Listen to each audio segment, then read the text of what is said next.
قرآن عظیم کی اہم صورتوں میں سورہ انعام اور سورہ اعراف، جس کی آج ہم نے تلاوت کی ہے، اس میں اللہ عز و جل نے انسان کی تخلیق، انسان کی پیدائش کے تفصیلی معاملات کو بیان فرمایا۔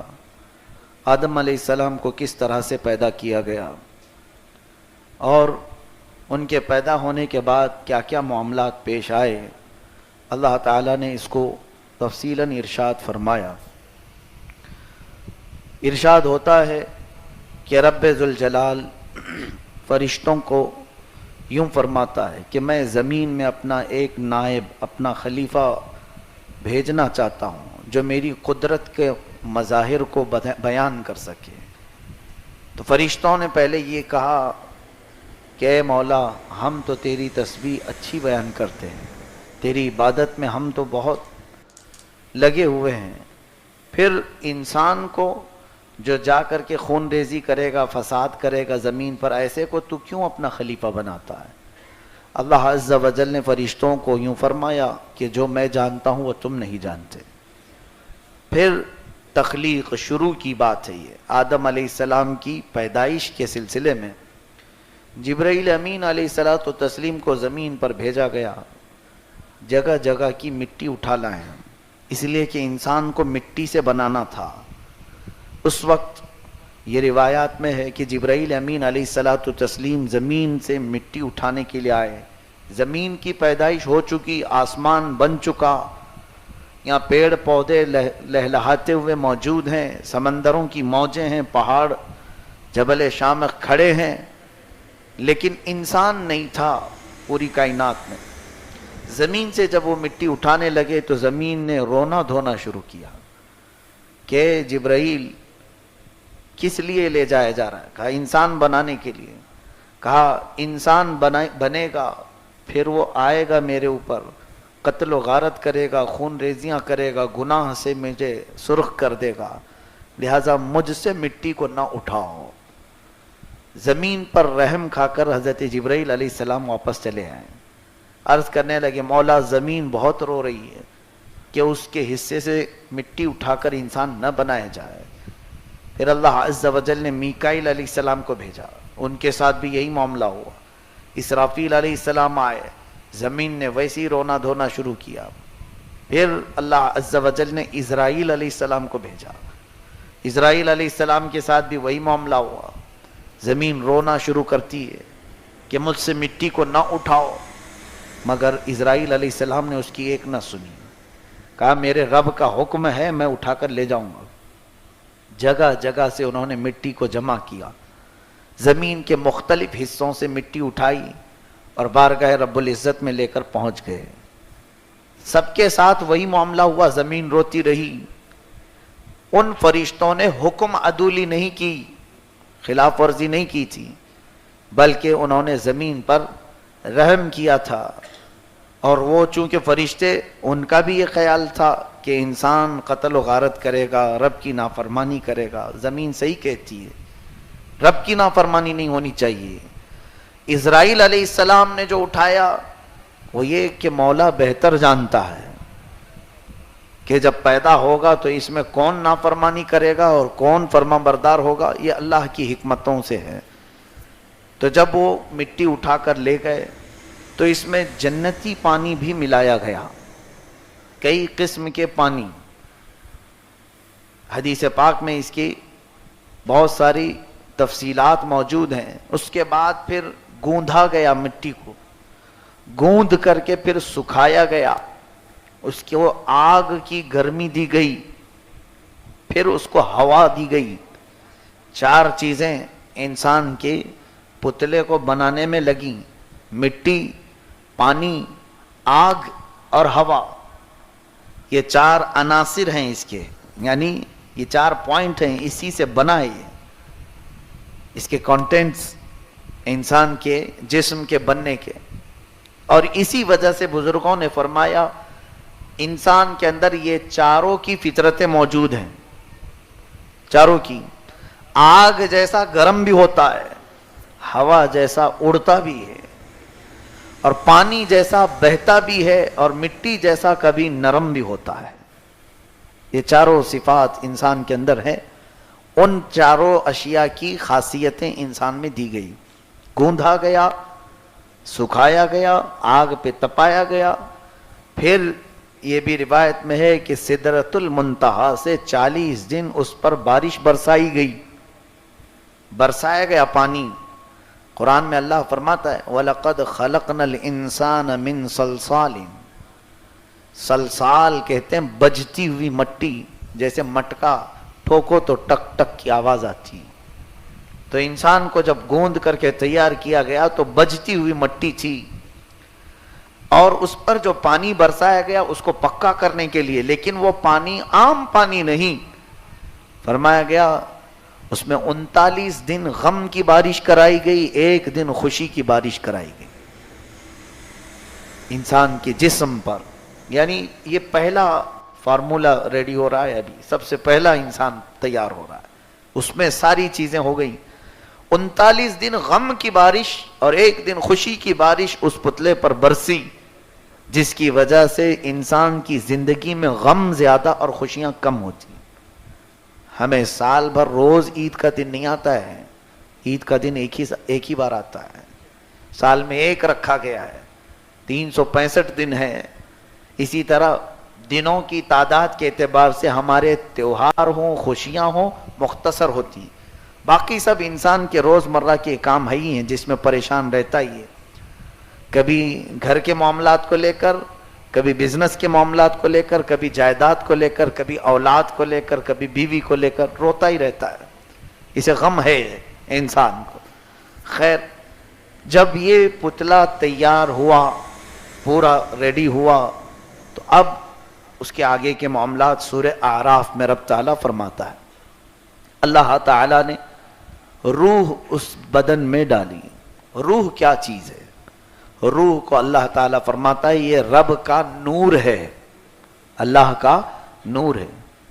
ابھی مجھے آپ بتائیں، لائٹ چالو ہے اور یہاں سب اجالا ہے، یہ پورا ماحول روشن ہے، لائٹ تو آپ کو دکھ رہی ہے، لیکن یہ اجالا جو ہے اسے نہ ہم پکڑ سکتے ہیں، نہ ہم اس کو کوئی نام دے سکتے ہیں. یہ کیا چیز ہے؟ یہ اجالا صرف اتنا ہے کہ ہماری آنکھوں کو دیکھنے کے قابل بناتا ہے، باقی یہ اجالا جو ہے یہ نظر نہیں آتی چیز. روح کا معاملہ ایسے ہی ہے کہ وہ نور ہے، وہ جسم میں ہے لیکن نظر نہیں آتی. کچھ پاور ایسے ہوتے ہیں، اب اس کو سمجھنے کے لیے میں یوں سمجھاؤں، کبھی آپ کو سر درد ہوتا ہے کہ نہیں ہوتا؟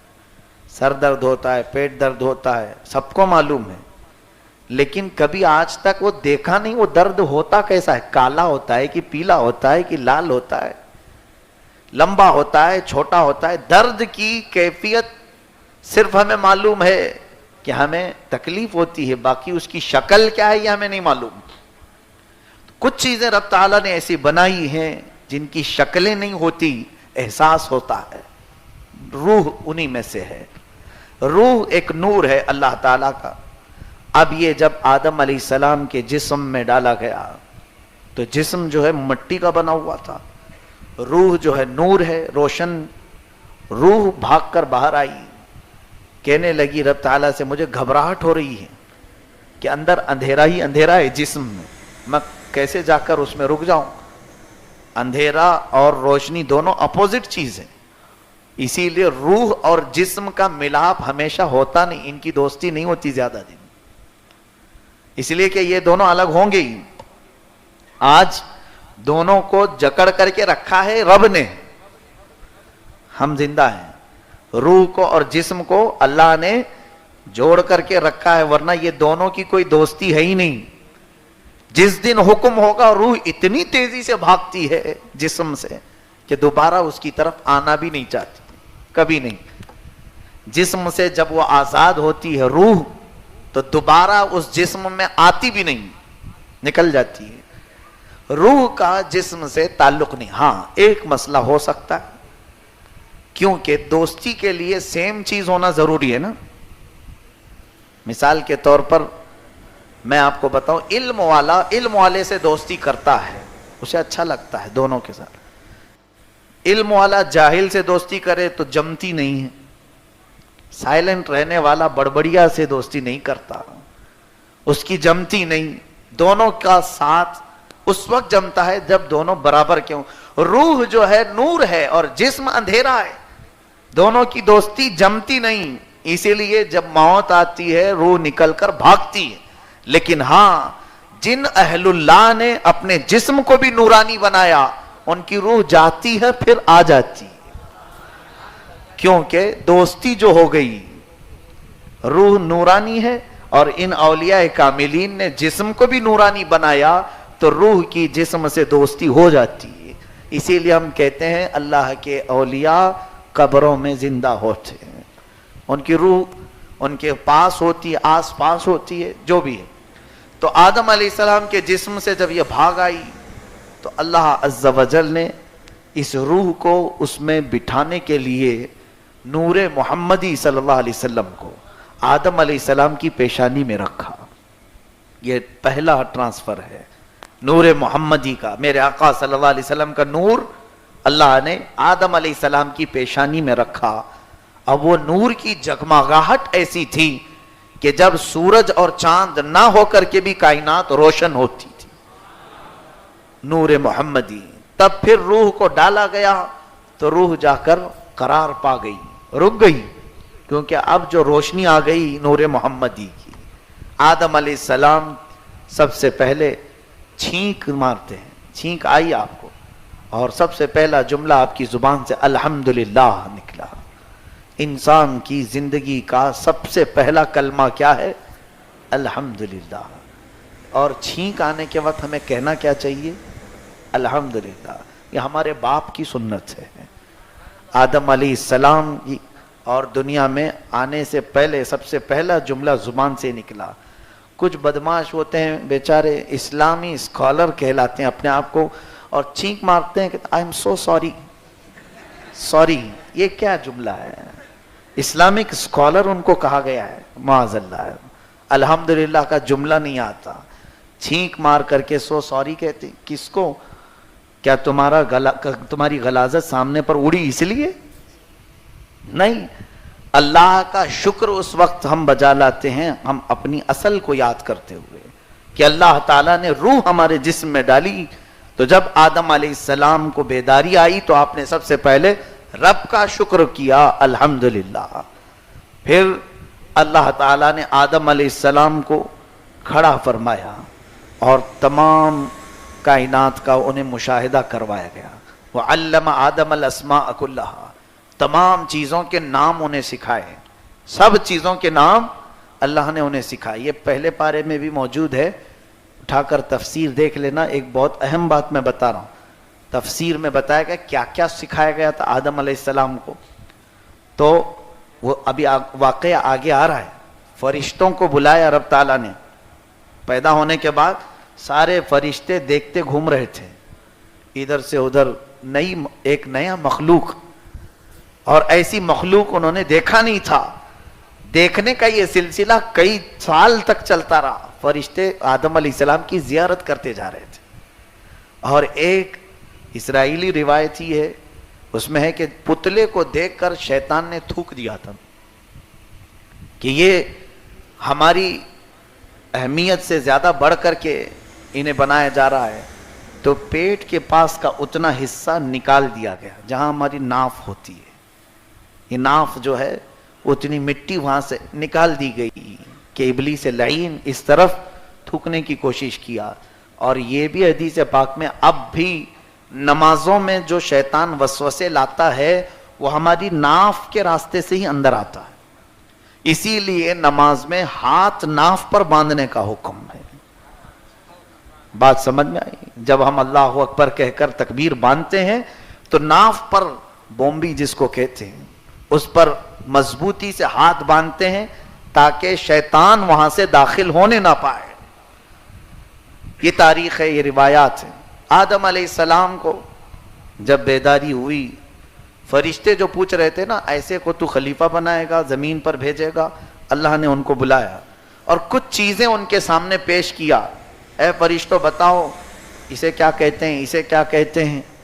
فرشتوں نے نئی نئی چیزیں دیکھی تھی، زمین کی چیزیں ہوں گی، کچھ بھی ہوں گی۔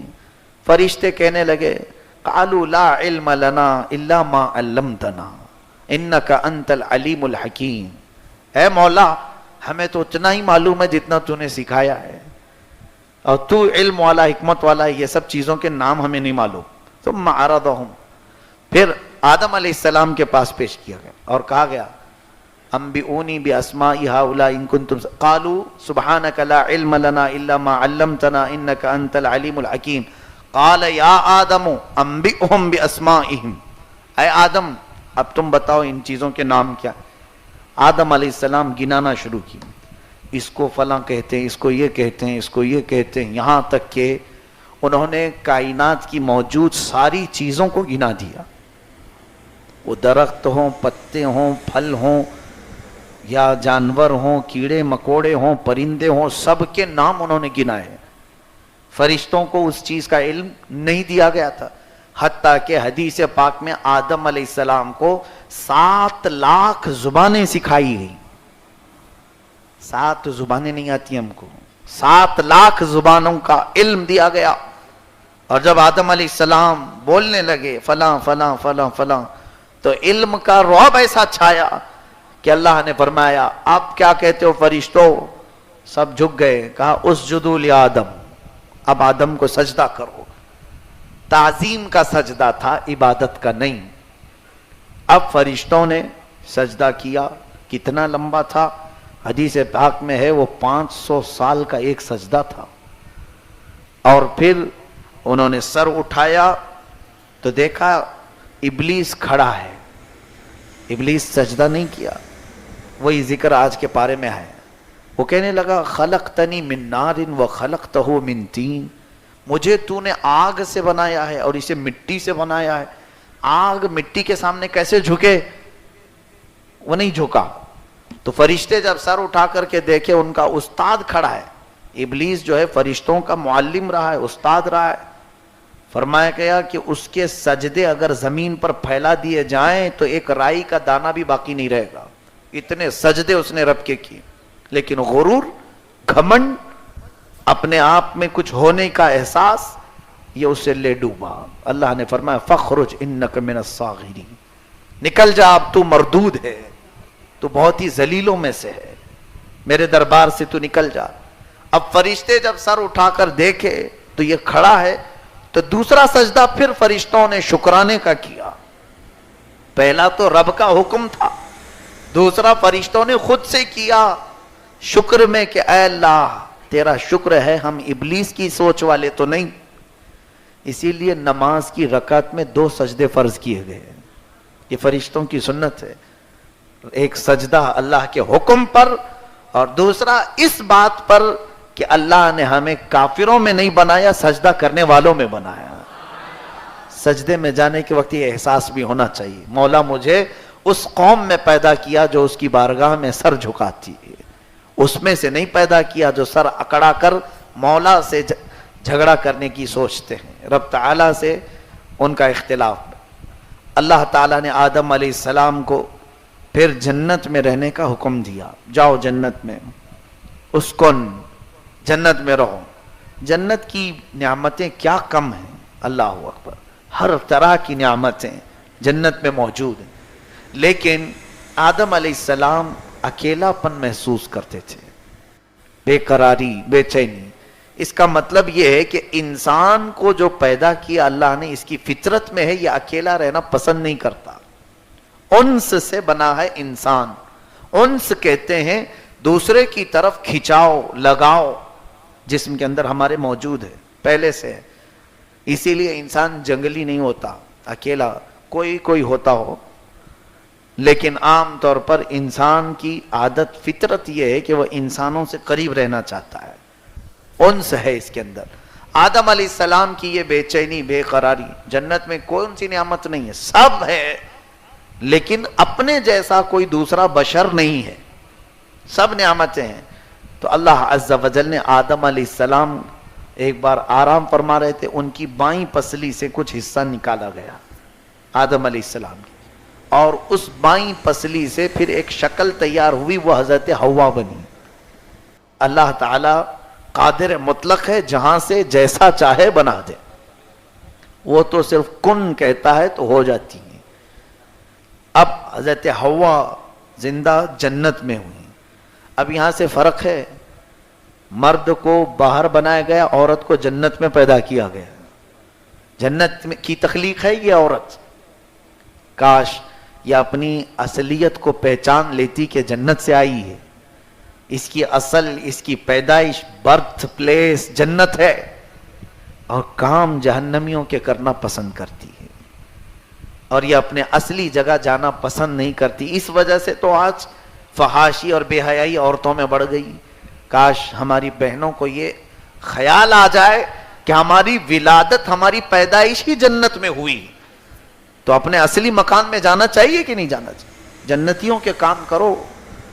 آدم علیہ السلام کی آنکھ کھلی تو دیکھا کہ ایک بشر ہے، کوئی انسان، اور وہ بھی عورت کی شکل میں، تو آپ کا دل اس عورت کی طرف کھینچتا ہوا چلا گیا۔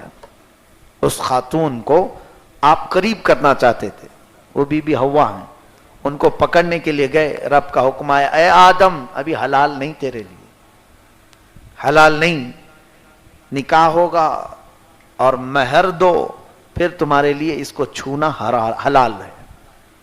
یعنی اللہ عز و جل چاہتا، وہاں نہ دنیا ہے، کائنات ہے، کچھ بھی نہیں ہے، ایک مرد ہے، ایک عورت ہے، اور وہ بھی جنت میں جس طرح چاہیں عیش کریں۔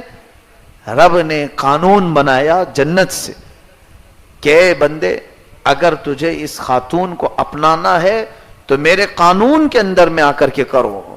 وہ قانون کیا ہے؟ نکاح ہو اور مہر بھی دو۔ تو مہر دینا یہ جنتی قانون ہے۔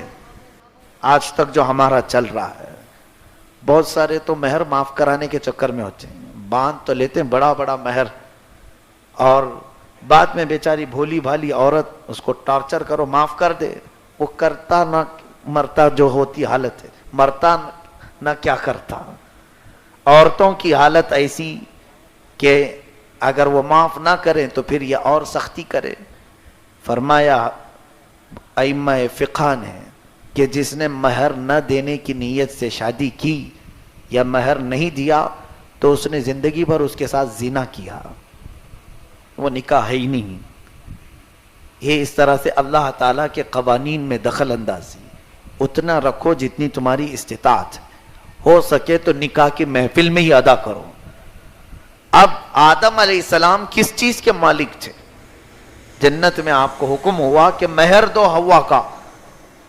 حضرت آدم علیہ السلام نے پوچھا، مولا اس کو میں کیا مہر میں دوں، کیا دوں؟ اللہ تعالیٰ نے فرمایا، یہ حضرت شیخ عبدالحق محدث دہلوی رحمۃ اللہ علیہ کتاب اپنی مدارج النبوہ اور تفسیر ساوی حاشیہ جلالین، ان تمام جگہ پر یہ حدیثیں موجود ہیں۔ فرمایا اللہ عز و جل، اے آدم تیری اولاد میں آخر زمانے میں میرا ایک محبوب نبی پیدا ہوگا، جس کا نام آسمان میں احمد ہوگا، زمین میں محمد ہوگا۔ کہا پھر کیا ہو؟ اللہ نے فرمایا اس نبی پر تو 20 بار درود بھیج، یہی تیرا مہر ہے۔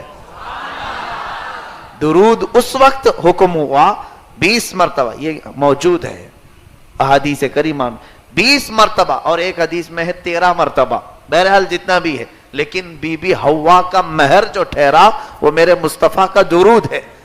حضرت آدم علیہ السلام نے 20 مرتبہ درود پاک بھیجا، حضرت حوا ان کے لیے حلال ہوئی۔ پتہ یہ چلا ہم آدم علیہ السلام کے بیٹے ہیں کہ نہیں، اولاد ہیں یا نہیں؟ ہم وجود میں آئے، آدم اور حوا اگر نہ ملتی تو کیا انسانوں کی پیدائش ہوتی؟ پوری کائنات انسانوں کی پیدائش صدقہ ہے میرے آقا کے درود پاک کا۔ درود نے تو تمہیں حلالی بنا کر پیدا کیا ہے، درود نے حلالی بنا کر پیدا کیا ہے، اور پھر جس کو درود سے چڑ ہو پھر اس کی اصل میں خطا ہو سکتی ہے۔ اعوذ باللہ من الشیطان الرجیم۔ حضرات محترم، حضرت آدم علیہ السلام بی بی حوا کا مہر جو عطا کیے ہیں، یہ آج نکاح کرنے والے نوجوانوں سے میں تنبیہ بھی کرتا ہوں، انہیں یہ ہدایت دیتا ہوں کہ تم اپنی دلہن کو لے آتے ہو، جو بھی مہر متعین ہوتا ہے 5,000 7,000 10,000 50,000، تو یہ دنیاوی رقم تو ہے ہی، یہ نکاح کی محفل میں دلہن کو دے دینا، یہ مہر تو واجب ہے شرعی، لیکن رات اپنے گھر جانے سے پہلے پہلے تم بھی 20 بار درود پڑھ لینا، تاکہ شرعی اعتبار سے جو مال کا مہر تم پر واجب ہوا یہ مہر بھی ادا ہو جائے، اور ہمارے باپ آدم علیہ السلام کی سنت والا مہر بھی ادا ہو جائے۔ اور وہ مہر جب ادا ہوگا تو انشاءاللہ دنیا بھی جنتی زندگی میں بدل جائے گی، انشاءاللہ دنیا میں رہ کر کے بھی جنتی زندگی بی بی حوا اور آدم کی زندگی انشاءاللہ رب چاہے تو عطا فرمائے گا۔ یہ ہوئی آپ کی زندگی شروعات۔ اب وہاں سے جو آگے کے معاملات ہیں، کل کی تفسیر میں بھی میں نے بتایا تھا، اللہ نے فرمایا تھا اسکن انت وزوجک الجنہ فکلا من حیث شئتما، یہاں تم اور تمہاری بیوی رہو، جو چاہو من میں آئے سب کھاؤ، ولا تقربا هذه الشجرہ، ایک درخت کے قریب مت جانا، یہاں مت جانا۔ ابلیس لعین جو مردود ہو گیا تھا وہ آیا، کہتا ہے فوسوس لهما الشیطان لیبدی لهما ما وری من سوآتهما وقال ما نهاكما ربكما عن هذه الشجرہ، اے آدم و حوا تمہیں معلوم ہے تمہارے رب نے کیوں منع کیا ہے؟ الا ان تکونا ملکین او تکونا من الخالدین، اس لیے کہ تم کھاؤ گے تو یا تو فرشتے بن جاؤ گے یا تو ہمیشہ ہمیشہ جنت میں رہنے والے ہو جاؤ گے، اس لیے منع کیا ہے۔ فرشتے تو بہت اعلیٰ تھے رب تعالیٰ کی عبادت میں، اور جنت کی ہمیشہ کی زندگی کسے پسند نہیں؟ وسوسہ ڈالا، قرآن میں ہے وسوسہ ڈالا ان دونوں کو بھی کہ تم ہمیشہ اس میں رہو گے اگر وہ درخت کا پھل کھاؤ گے، تو اس وسوسے میں آ کر ان دونوں حضرات نے پھل کھا لیا، اور اللہ کا عتاب ایسے کہ فوراً ان کے کپڑے اتار لیے گئے۔ جنت میں کچھ اور بھی مخلوق تھی، جیسے حدیث میں ہے سانپ، مور، یہ جنتی جانوروں میں تھے، اور سانپ کے پیر تھے، اور سانپ بڑا خوبصورت تھا، سارے اسے دیکھا کرتے تھے۔ مور کے بھی بڑے حسین و جمیل پیر تھے، خوبصورتی میں تو اس کی مثال نہیں تھی۔ تو فرمایا گیا کہ یہ دونوں جانوروں نے شیطان کی بات آدم و حوا تک پہنچانے میں مدد کی، اس کا پیغام لا کر ان کو پہنچاتے تھے، ادھر کی بات ادھر پہنچایا کرتے تھے۔ شاید ہو سکتا ہے شیطان اندر نہیں آتا، گیٹ پر کھڑا رہتا ہوگا، وہاں سے بول کر بھیجتا ہوگا، جیسے بھی معاملات۔ پھر جب آپ دونوں کے کپڑے اتارے گئے تو جنتی جو دو درخت تھے، ایک انجیر کا اور ایک امرود کا، جام جس کو کہتے ہیں، پیرو کہیں یا جو بھی، امرود، یہ دونوں درختوں نے اپنے پتے دیے کہ جسم چھپا لو۔ تو اب ہوا یہ، اللہ تعالیٰ نے فرمایا تم جنت سے اتر جاؤ۔ آدم علیہ السلام، حضرت حوا کو، ان کو بھی اتارا گیا، اس سانپ کو، مور کو سزا کے طور پر اتارا گیا۔ سانپ کے پیر ختم کر دیے گئے، مور کے پیر بدصورت بنائے گئے۔ آج بھی مور ناچتا ناچتا ہے اور اپنے پیر دیکھ کر کے رونے لگتا ہے۔ اور اس کے علاوہ یہ دونوں درختوں کو اتارا گیا، اتر جاؤ۔ اور اللہ فرماتا ہے وَلَكُمْ فِي الْأَرْضِ عَدُوٌّ، تم آپس میں عدوٌ، ایک دوسرے کے تم دشمن رہو گے، کسی کی ایک دوسرے سے جمتی نہیں، سانپ کی مور سے نہیں جمتی، انسان کی سانپ سے نہیں جمتی، دونوں درخت تو آپس میں ایک جگہ اگتے نہیں۔ پھر شیطان مردود کا اوپر جانا بھی بند کرایا گیا، آسمانوں تک بھی وہ نہیں پہنچے گا۔ اور اللہ تعالیٰ نے فرمایا اب تمہیں ایک مدت تک زمین پر رہنا ہے۔ یہ ہے ہمارے تخلیق کی ابتدا۔ یہاں جو چیز ہمیں لے آئی، سبق اور درس، کئی چیزیں